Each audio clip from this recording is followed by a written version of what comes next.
ओम शांति। आज की तारीख है 4 नवंबर 2015। साकार महावाक्य। बाबा कहते, मीठे बच्चे, तुम अभी वर्ल्ड सर्वेंट हो।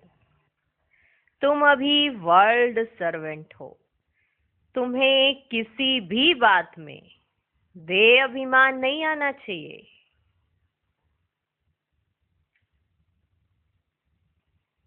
माना पूरे विश्व के सेवाधारी, पूरे विश्व के सेवाधारी, पूरे विश्व के सर्वेंट तुम अभी हो। कहते हम सेवा करेंगे, हमें ये सेवा दे दो, और दे अभिमान यूं यूं आता हो। यूं कैसे देंगे सेवा? सेवा उसी को दी जाती है जो सेवाधारी स्वयं को समझता है कि मेरे को ये सेवा मिली, इसकी कितनी वैल्यू है, इसका मूल्य क्या है। उस सेवा पर ना तो वह अहंकार करता है, ना ही वो सेवा को बोझ समझता है, तभी वो सेवा कर पाता है।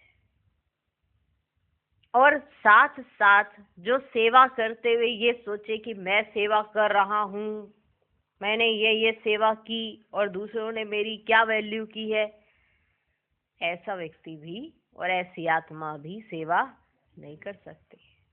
घड़ी घड़ी दे अभिमान आ जाना वो सेवाधारी नहीं होता।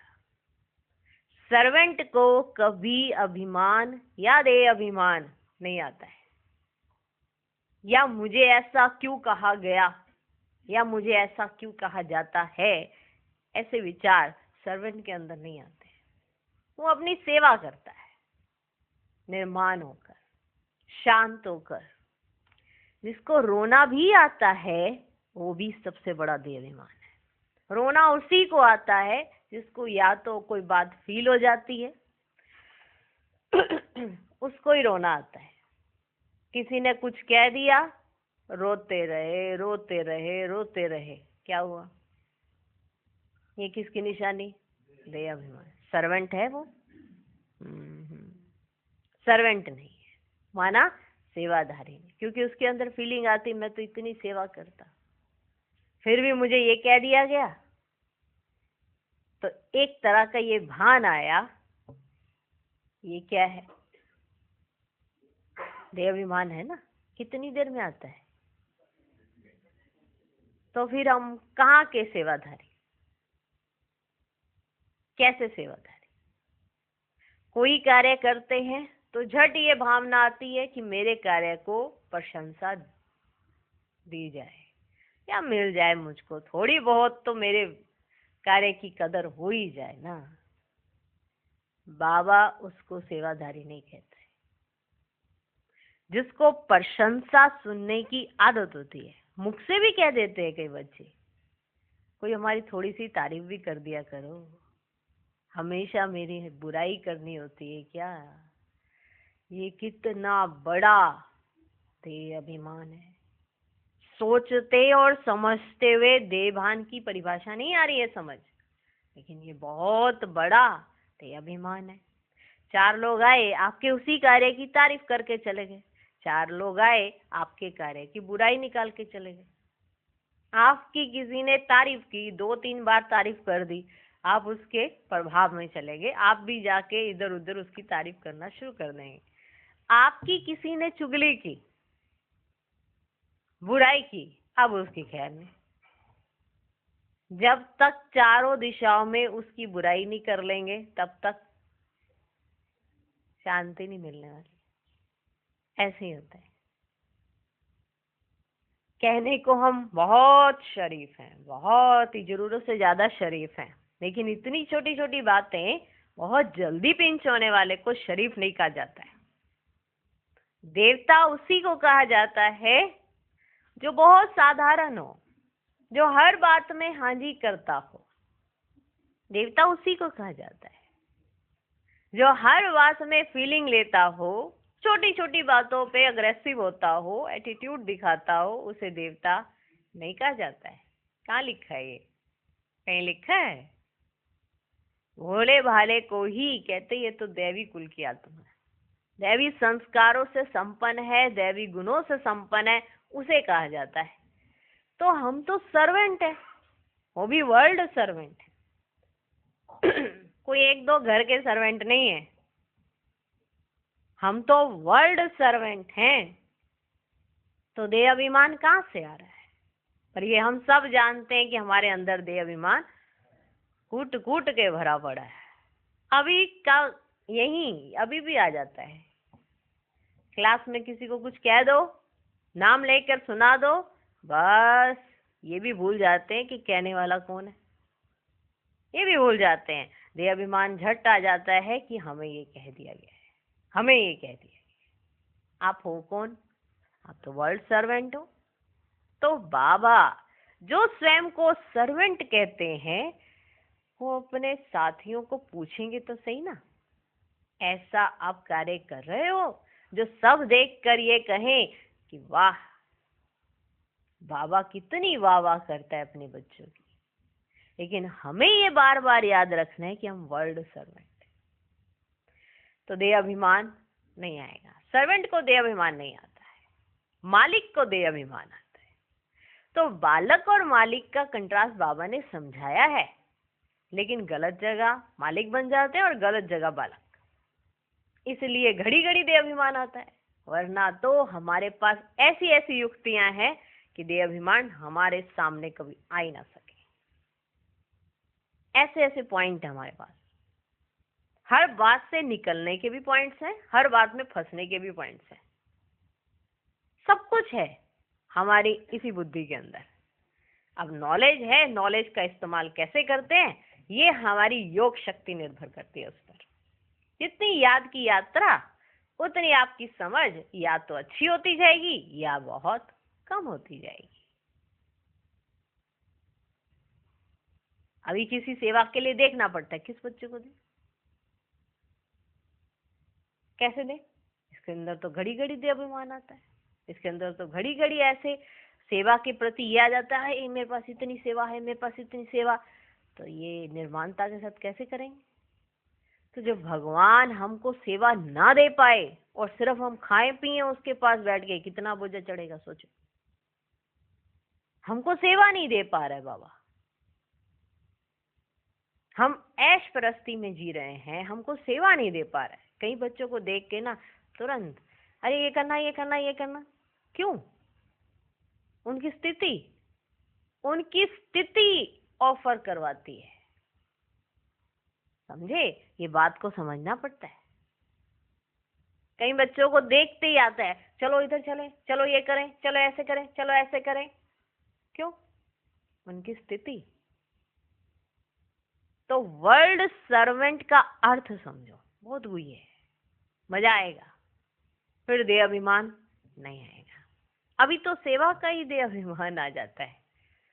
वर्ल्ड सर्वेंट तो अभी बड़ी दूर बैठे हैं। अभी तो अपने आप में ही कुछ करते हैं, हम इतना सेवा कर रहे हैं, हम ये कर रहे हैं, हम ये कर रहे हैं, उसका भारीपन लगा रहता है।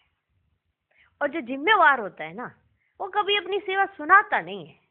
ये बड़ी वंडरफुल बात है। जैसे ब्रह्मा बाबा, दादियां, कितना कार्य है उनके पास, ये बड़ी बहनें, कितना कार्य है, लेकिन वो छोटों को कभी सुनाएंगी नहीं, हमारे पास ये काम है, हमारे पास ये काम है, हमारे पास, क्योंकि वो जिम्मेवार है।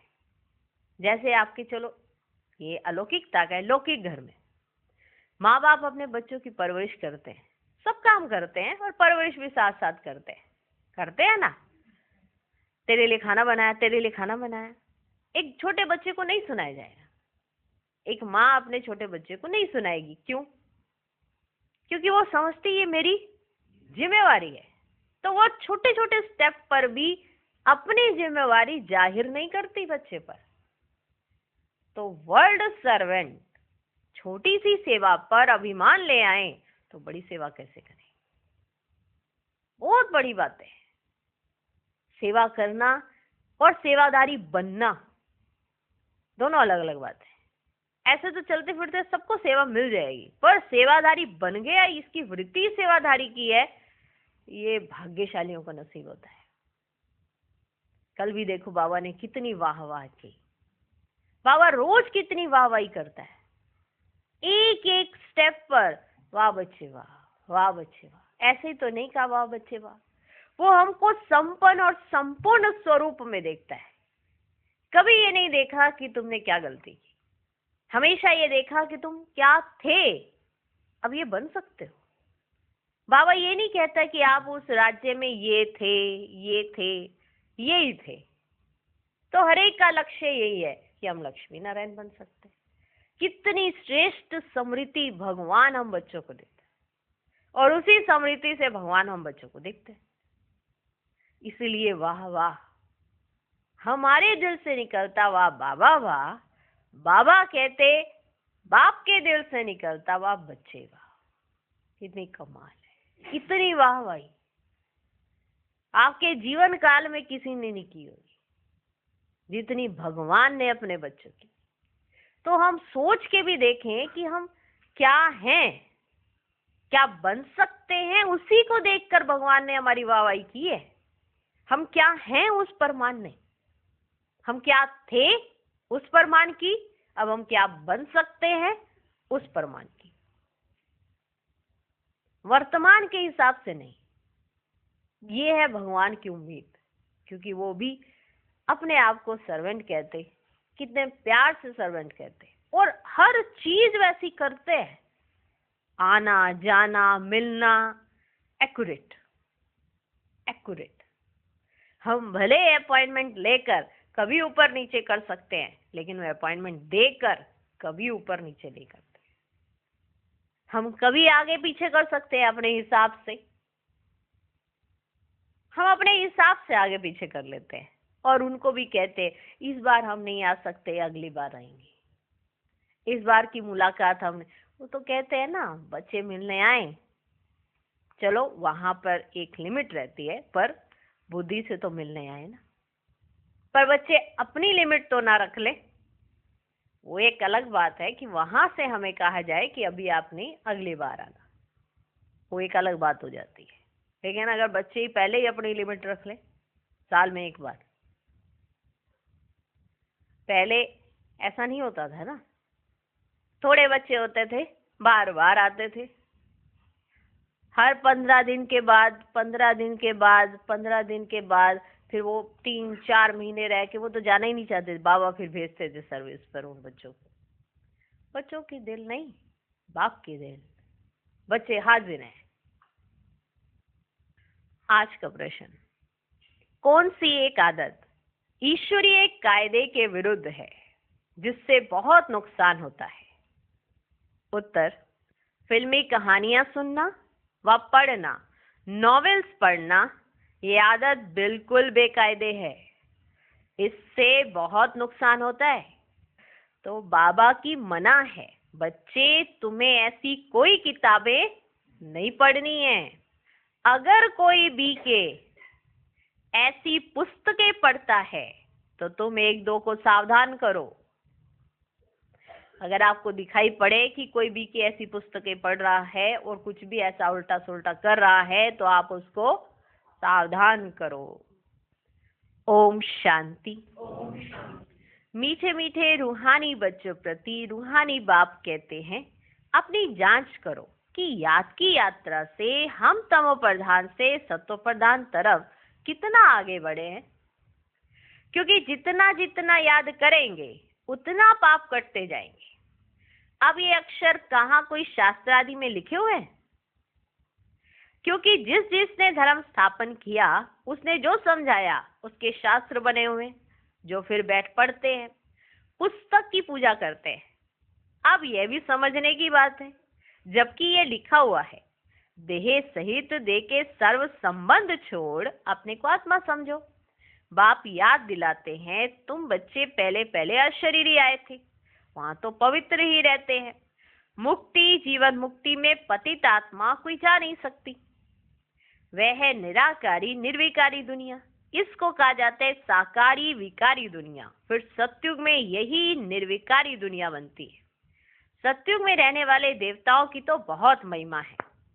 अब बच्चों को समझाया जाता है, अच्छी रीति धारण कर औरों को समझाओ। तुम आत्माएं जहां से आई हो पवित्र ही आई हो, फिर यहाँ आकर अपवित्र भी जरूर होना है। सत्युग को वाइसलेस वर्ल्ड, कलयुग को विशेष वर्ल्ड कहा जाता है। अब तुम पतित पावन बाप को याद करते हो कि हमको पावन वाइसलेस बनाने वाले आप विशेष दुनिया, विशेष शरीर में आओ। बाप खुद बैठ समझाते हैं, ब्रह्मा के चित्र पर ही मूंझते हैं कि दादा को क्यों बिठाया है। समझाना चाहिए, यह तो भागीरथ है। शिव भगवान उवाच है, यह रथ मैंने लिया है क्योंकि मुझे प्रकृति का आधार जरूर चाहिए, नहीं तो मैं तुमको पति से पावन कैसे बनाऊं। रोज पढ़ाना भी जरूर है। अब बाप तुम बच्चों को कहते हैं, अपने को आत्मा समझ, मामी कम याद करो। सभी आत्माओं को अपने बाप को याद करना है। श्री कृष्ण को सभी आत्माओं का बाप नहीं कहेंगे, उनको तो अपना शरीर है। तो ये बाप बहुत सहज समझाते हैं। जब भी किसी को समझाओ तो बोलो, बाप कहते हैं तुम अशरीरी आए, अब अशरीरी बनकर जाना है। वहां से पवित्र आत्मा ही आती है। भल कल कोई आते हैं तो भी पवित्र हैं, तो उनकी महिमा जरूर होगी। मान लो कोई कल ही आता है, वहां से परम धाम से पवित्र है, तो उनकी महिमा जरूर होगी। सन्यासी, उदासी, गृहस्थी जिनका नाम होता है, जरूर उनका यह पहला जन्म है ना, तो पवित्रता के कारण उस आत्मा की महिमा जरूर होगी। उनको आना ही है धर्म स्थापन करने। देखो, उस आत्मा की महिमा जरूर होगी, वो भगवान नहीं होगा। तो इस दुनिया में अगर जिसका पहला जन्म होगा तो वो चमत्कारी जरूर होगा। तो चमत्कार देखकर समझते हैं कि यही भगवान है, लेकिन भगवान कौन है ये भगवान स्वयं बताते हैं कि मैं कौन हूं। ये समझने की जरूरत है। सन्यासी, उदासी, गृहस्थी जिनका नाम होता है, जरूर उनका यह पहला जन्म है ना, उनको आना ही है धर्म स्थापन करने। जैसे बाबा गुरु नानक के लिए समझाते हैं। अब गुरु अक्षर भी कहना पड़ता है, क्योंकि नानक नाम तो बहुतों के है ना।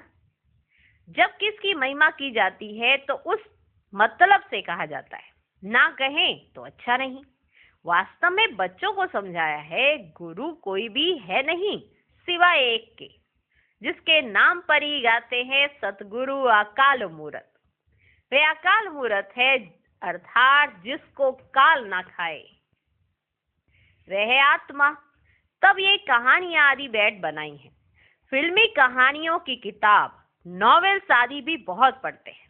बाबा बच्चों को खबरदार करते हैं, कभी भी कोई नॉवेल आदि नहीं पढ़ना है। कोई कोई को आदत होती है। यहाँ तो तुम सौभाग्यशाली बनते हो, यहाँ तो तुम सौभाग्यशाली बनते हो। कोई बीके भी नॉवेल्स पढ़ते हैं। इसलिए बाबा सब बच्चों को कहते हैं, कभी भी किसको नॉवेल पढ़ता देखो तो झट उठाकर फाड़ दो, इसमें डरना नहीं है। कभी भी किसको नॉवेल पढ़ता देखो तो झट उठाकर फाड़ दो, इसमें डरना नहीं है। हमको कोई श्राप ना दे व गुस्सा ना हो, ऐसी कोई बात नहीं। तुम्हारा काम है एक दो को सावधान करना। फिल्म की कहानियां सुनना व पढ़ना बेकायदे है। बेकायदे कोई चलन है तो झट रिपोर्ट करनी चाहिए। किसकी चलन देखो कि ये बेकायदे है, कुछ ये उल्टा कार्य कर रहे हैं, तो झट क्या करनी चाहिए, रिपोर्ट। ऐसे नहीं समझना चाहिए कि हम बाबा को क्यों बताएं, बाबा को बुरा लग जाएगा। ये ऐसे ना अपने आप को धोखा देते हैं, सोचते हैं हम चलते हैं दूसरे के माँ बाप बनने, मनुष्य मनुष्य का माँ बाप बन जाते। चलो तेरी कोई बातें है ना, मैं अपने अंदर रखता हूँ, मेरी बातें भी तो तेरे अंदर है। दोस्त दोस्त, चलो। और बेकायदे चलन स्टार्ट। बेकायदे कोई चलन है तो झट रिपोर्ट करनी चाहिए, नहीं तो सुधरेंगे कैसे, अपना नुकसान करते रहेंगे। खुद में ही योग बल नहीं होगा तो यहाँ क्या बैठ सिखलाएंगे।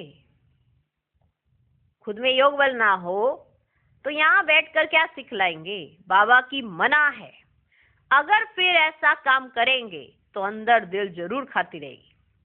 अपना नुकसान होगा, इसलिए कोई में भी कोई अवगुण देखते हो तो लिखना चाहिए कि बाबा इसके अंदर ये अवगुण मेरे को दिखाई पड़ता है, ये हरकतें कर रही थी आत्मा, आप देख लेना। लिखना चाहिए। कोई में भी कोई अवगुण देखते हो तो लिखना चाहिए। लेकिन होता क्या है, मैं ना मम्मा को बता दूंगा, जा जा चमचा कहीं, मम्मा को बताएगा, मम्मा को ना बताना, ठीक है। बेकायदे कोई चलन है तो झट रिपोर्ट करनी चाहिए, नहीं तो सुधरेंगे कैसे, अपना नुकसान करते रहेंगे। खुद में ही योग बल नहीं होगा तो यहाँ क्या बैठ सिखलाएंगे, बाबा की मना है। अगर फिर ऐसा काम करेंगे तो अंदर दिल जरूर खाती रहेगी, अपना नुकसान होगा। इसलिए कोई में भी कोई अवगुण देखते हो तो लिखना चाहिए।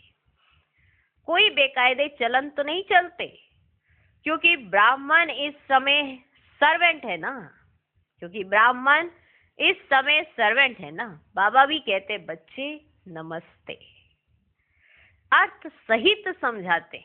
बच्चियां पढ़ाने वाली जो है उनमें दे अभिमान नहीं होना चाहिए। जो बच्चियां पढ़ाने वाली माना टीचर्स बहने हैं, जो जाके ज्ञान सुनाती है, कोर्स कराती है, उनमें दे अभिमान नहीं होना चाहिए। अगर उनमें ही घड़ी घड़ी दे अभिमान आता है तो वो बाहर जाके क्या सुनाएंगी, नहीं होना चाहिए। टीचर भी स्टूडेंट का सर्वेंट होता है ना। गवर्नर आदि भी चिट्ठी लिखते हैं, नीचे सही करेंगे आई एम ओबीडिएंट सर्वेंट, बिल्कुल सम्मुख नाम लिखेंगे। बाकी क्लर्क लिखेगा अपने हाथ से, कभी अपनी बड़ाई नहीं लिखेंगे।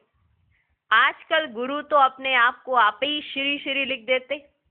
यहाँ भी कोई ऐसे हैं श्री फलाना लिख देते हैं, यहाँ भी कोई ऐसे श्री फलाना लिख देते हैं। वास्तव में ऐसे भी लिखना नहीं चाहिए ना, फीमेल श्रीमती लिख सकती है। श्रीमत तब मिले जब श्री श्री स्वयं आकर मत देवे। तुम समझा सकते हो कि जरूर कोई की मत से ये बने हैं ना। भारत में किसको भी ये पता नहीं कि ये इतना ऊंच विश्व के मालिक कैसे बने। तुमको तो यही नशा चढ़ना चाहिए।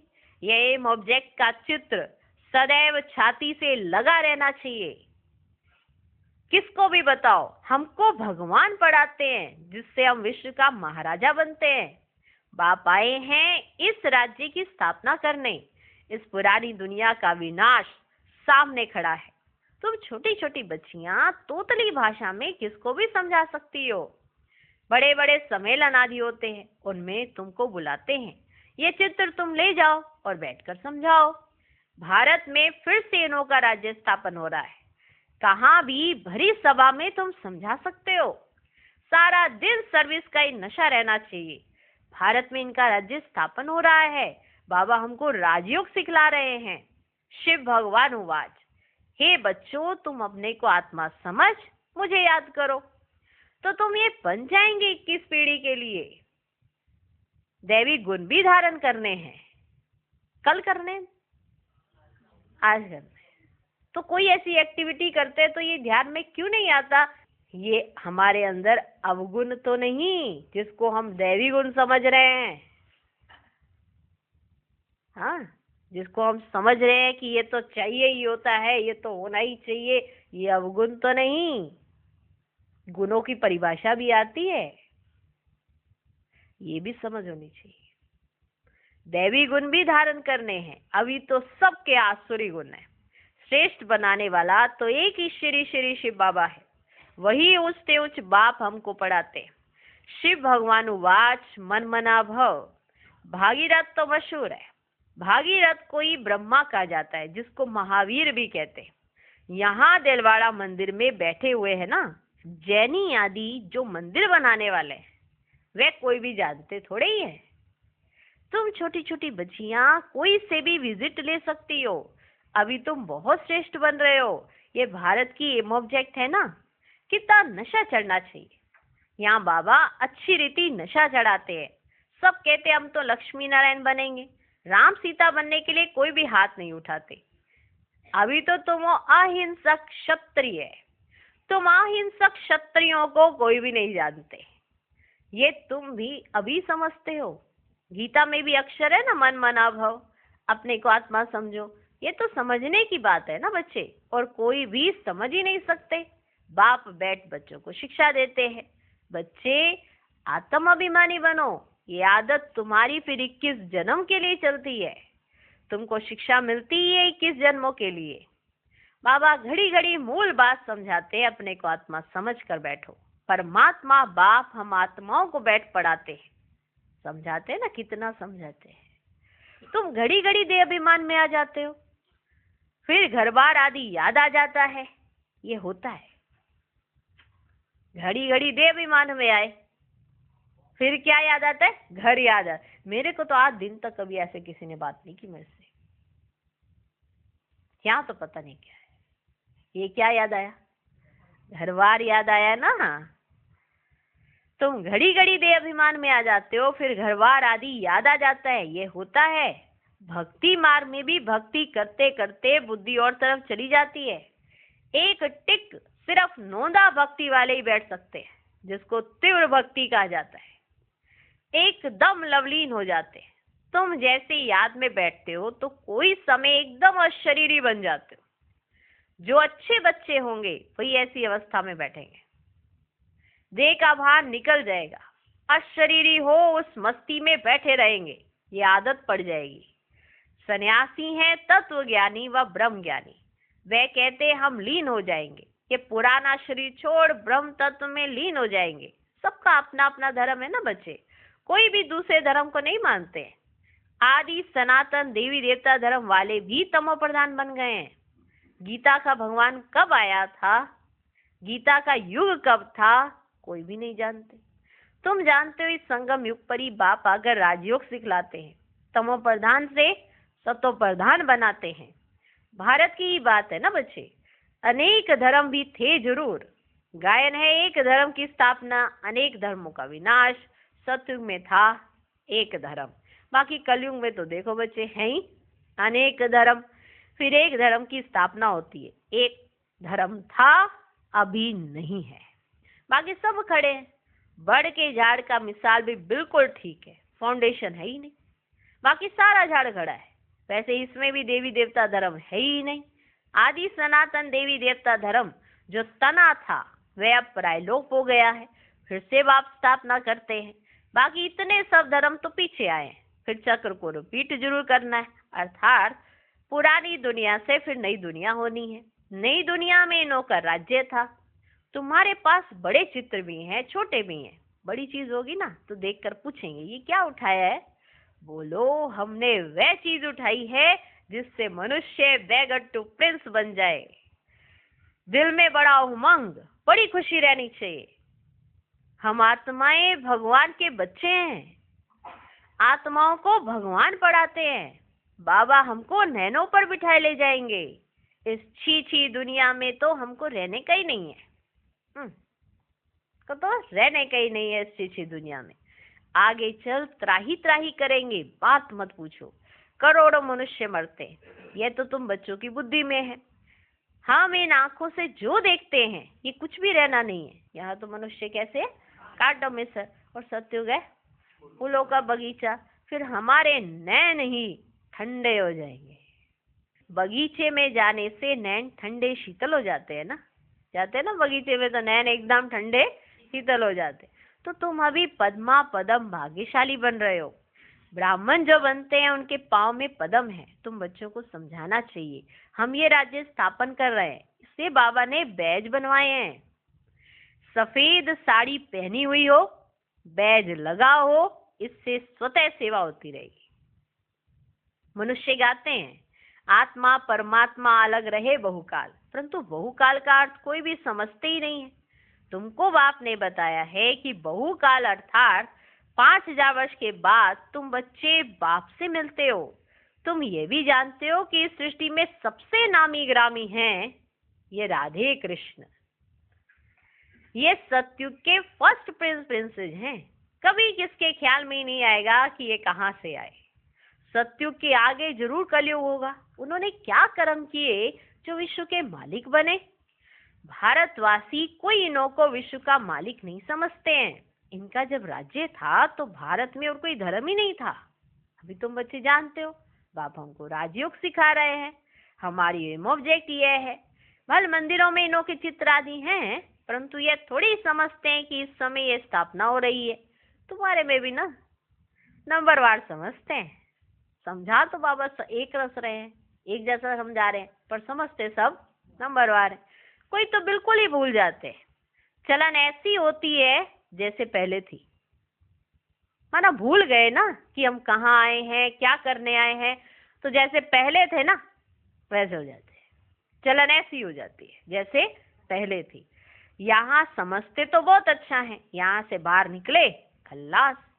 सर्विस का शौक रहना चाहिए, सबको ये पैगाम देने की युक्ति रचें, मेहनत करनी है, नशे से बताना चाहिए। शिव बाबा कहते हैं मुझे याद करो तो पाप मिट जाएंगे। हम एक शिव बाबा के सिवाय और किसको याद नहीं करते हैं। अच्छा, मीठे मीठे सिकिलदे बच्चों प्रति माता पिता बाप दादा का याद प्यार और गुड मॉर्निंग। रूहानी बाप की रूहानी बच्चों को नमस्ते। हम रूहानी बच्चों के भी रूहानी बाप को नमस्ते नमस्ते नमस्ते। Good morning good morning good morning. धारणा के लिए मुख्य सार। पहला पॉइंट, एम ऑब्जेक्ट का चित्र सदा साथ रखना है। नशा रहे कि अभी हम श्रीमत पर विश्व का मालिक बन रहे हैं। हम ऐसे फूलों के बगीचे में जाते हैं जहां हमारे नैन ही शीतल हो जाएंगे। दूसरा पॉइंट, सर्विस का बहुत बहुत शौक रखना है। बड़े दिल व उमंग से बड़े बड़े चित्रों पर सर्विस करनी है। बेगर टू प्रिंस बनाना है। आज का वरदान, ब्रह्मा बाप समान श्रेष्ठ ते श्रेष्ठ तस्वीर बनाने वाले परोपकारी भव। श्रेष्ठ समृद्धि और श्रेष्ठ कर्म द्वारा तकदीर की तस्वीर तो सभी बच्चों ने बनाई है। अभी सिर्फ लास्ट टचिंग है संपूर्णता की व ब्रह्मा बाप समान श्रेष्ठ से श्रेष्ठ बनने की। इसके लिए परोपकारी बनो, अर्थात स्वार्थ भाव से सदा मुक्त रहो। हर परिस्थिति में, हर कार्य में, हर सहयोगी संगठन में जितना निस्वार्थपन होगा उतना ही परोपकारी बन सकेंगे। सदा स्वयं को भरपूर अनुभव करेंगे, सदा प्राप्ति स्वरूप की स्थिति में स्थित रहेंगे, स्व के प्रति कुछ भी स्वीकार नहीं करेंगे। आज का स्लोगन, सर्वस्व त्यागी बनने से ही सरलता व सहनशीलता का गुण आएगा। ओम शांति।